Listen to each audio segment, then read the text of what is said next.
సింహపురి గ్రామదేవత ఇరుకలల పరమేశ్వరి దేవస్థానం వద్ద మున్సిపల్ కార్మికులు సీఎం జగన్ మనస్సు మార్చాలని వినూత్న రీతిలో అమ్మవారికి పొర్లు దండాలు పెట్టారు. గత 11 రోజులుగా మున్సిపల్ కాంట్రాక్టు కార్మికులు చేస్తున్న సమ్మెకు ప్రభుత్వం స్పందించకుండా ప్రైవేటు వ్యక్తులను పెట్టి తమ ఉద్యోగాలకు ఎసరు పెడుతున్నారన్నారు.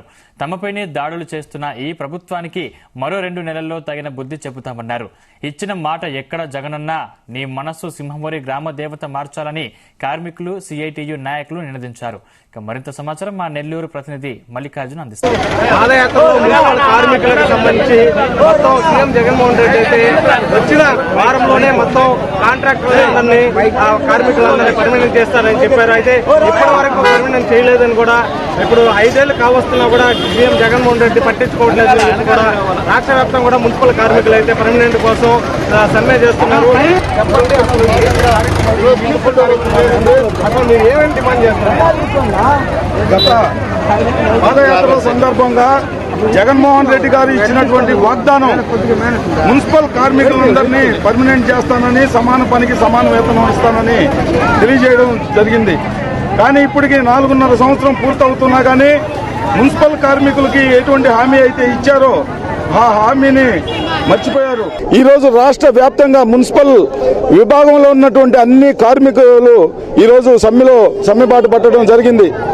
ఈ సమ్మె ప్రధానంగా మా ప్రధాన డిమాండ్ మున్సిపల్ కార్మికులను పర్మనెంట్ చేయాలి, సమాన పనికి సమాన వేతనం ఇచ్చేంత వరకు ఈ సమ్మె జరగద్ది.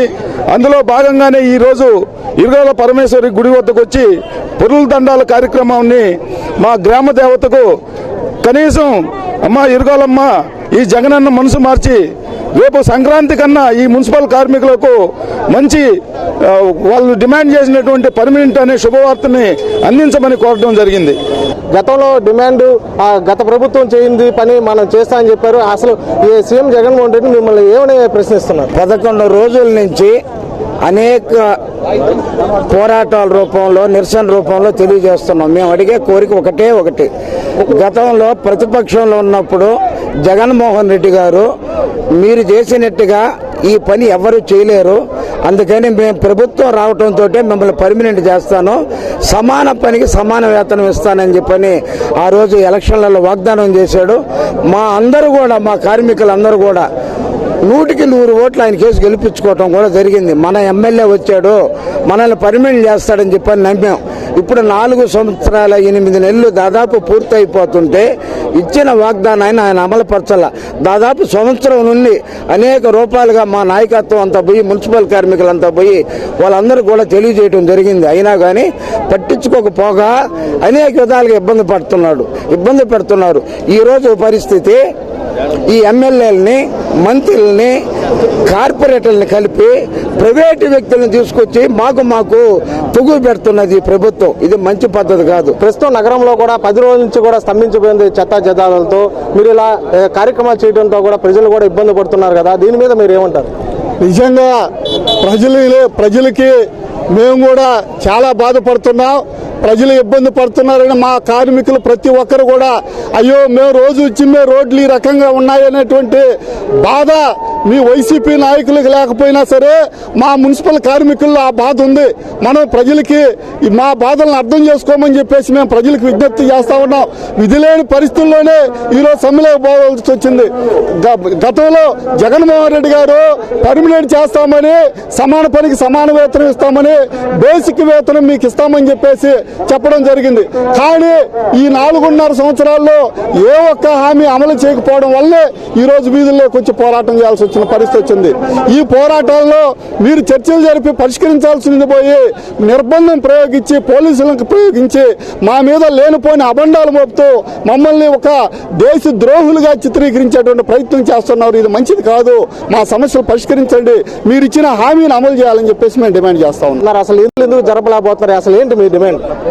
మా డిమాండ్ సమాన పనికి సమాన వేతనము, మమ్మల్ని పర్మనెంట్ చేయమని. జగనన్న పాదయాత్రలో చెప్పిన మాటే ఆ రోజు పాదయాత్రలో నేను వస్తాను అదే తెలుగుదేశం హయాంలో వాళ్ళని విమర్శించి నువ్వు చెప్పిన మాట మేము అడుగుతా ఉన్నాం. నువ్వు చంద్రబాబు నాయుడు నువ్వు పక్కన తిప్పుకో, 15 రోజుల నుంచి పారిశుద్ధ కార్మికులను అల్లాడిస్తున్నావు, నేను వస్తానే పర్మిట్ చేస్తాను వాళ్ళని, వాళ్ళ పాదలు సాధలన్నీ నేను కనిపెడతానని చెప్పి నువ్వు మరి ఆ మాట ఎక్కడికి పోయిందని మేము అడుగుతా ఉన్నాం. ఈ రోజు 11 రోజుల నుండి మేము పారిశుద్ధ కార్మికులు ఉదయాన్న చీకటితో 5 గంటలకల్లా మస్టకు వచ్చి 10:30కి ఇంటికి పోతాం, మళ్ళా 2:30కి వచ్చి సాయంత్రం 5:30కి ఇంటికి పోతాం. మరి మేము ఇలా చేస్తా ఉంటే పారిశుద్ధ కార్మికులకి వీళ్ళని జీతము, పాలకులకి ఏసీలలో కూర్చున్న వాళ్ళకి లక్షలు 1000 రూపాయలు ఇస్తుండ్రు. మరి జీతం అది మీకు అవసరమా? మేము సాలం జీతాలతో మమ్మల్ని ఆప్కాస్లో పెట్టినవు, మేము పెట్టమని మేము అడిగినమా? ఆప్కాస్లో పెట్టి ఈ రోజు మాకు 13,000 15,000 జీతం వస్తే ఆ 15,000 జీతంలో కూడా 2,000 ఈఎస్ కార్డుకి వాటికి పోతాయి. 13,000 మీ సెంట్ అంతా మీ సెంటు కొట్టుకునేంత వెల చేయదు మా జీతం. మరి అలాంటిది మా బిడ్డలు ఎలాగ బతకాలా? ఈ రోజు మీరు పెంచిన ధరలు బట్టి మేము ఎలాగ తినాలా? మా బిడ్డలను ఎలాగ బతికించుకోవాలా? ఎలాగ చదివించుకోవాలా? మీరే చెప్పండి న్యాయము. ఈ రోజు మేము రోడ్ల మీద 11 రోజుల నుంచి మేము మా డిమాండ్స్ మేము పోరాడుతుంటే పోలీసుల బలగము మా మీదకు పురమాయించి వాళ్ళ చేత మమ్మల్ని లాఠీ చార్జీలు చేపిస్తున్నావు. ఇది నీకు న్యాయమా? అక్కా చెల్లెలని అన్నావు, మరి ఇది న్యాయమానని మేము అడుగుతా ఉన్నాము. మమ్మల్ని నువ్వు చెప్పిన మాట నిలబెట్టుకొని మమ్మల్ని పర్మిట్ చెయ్యి, లేకపోతే గతంలో ఎలాగైతే తెలుగుదేశానికి బుద్ధి చెప్పినమో అలాగే ఇప్పుడు కూడా నీకు బుద్ధి చెప్తామని ఇంకా గత 2 నెలల్లో ఎలక్షన్ రాబోతుంది, మీకు అదే గతి పడద్దని కూడా పారిశుద్ధ కార్మికులుగా మేము మనవి చేస్తున్నాం. ఇది అయితే కార్మికులు గత 11 రోజుల నుంచి కూడా నెల్లూరు నగరంలో కూడా విస్తృతంగా సమ్మెతో కూడా నిరసన దీక్షలు అయితే నిరసన కార్యక్రమాలు చేపడుతున్నారు. అయితే నెల్లూరు నగర ఇరగాలమ్మ టెంపుల్ సంబంధించి అయితే గ్రామ దేవతకు ఉన్న ఆమెకు కూడా పొర్లు దండాలు పెట్టి ఆయన మా సీఎం జగన్మోహన్ రెడ్డి మనసు మార్చాలని కూడా ఇక్కడ కార్మికులు కూడా మండిపడుతున్నారు. అయితే కూడా మాకు కనీస వేతనం ఇవ్వండి, అంతేగాని కనీస వేతనం ఇవ్వకుండా మమ్మల్ని ఎందుకు ఇలా ఇబ్బంది పడుతున్నారు? ఒకవేళ కనీస వేతనం ఇవ్వకపోతే వచ్చే ఎన్నికల్లో తగిన మూల్యం చెల్లించుకోక తప్పదని కూడా మహిళా నాయకులు కానీ అలాగే సిఐటి నాయకులు కూడా హెచ్చరిస్తున్నారు. ఇది ఇక్కడ తాజా పరిస్థితి. వీడియో జర్నలిస్టు ఆరిఫ్తో మల్లికార్జున్, జీ తెలుగు న్యూస్, నెల్లూరు.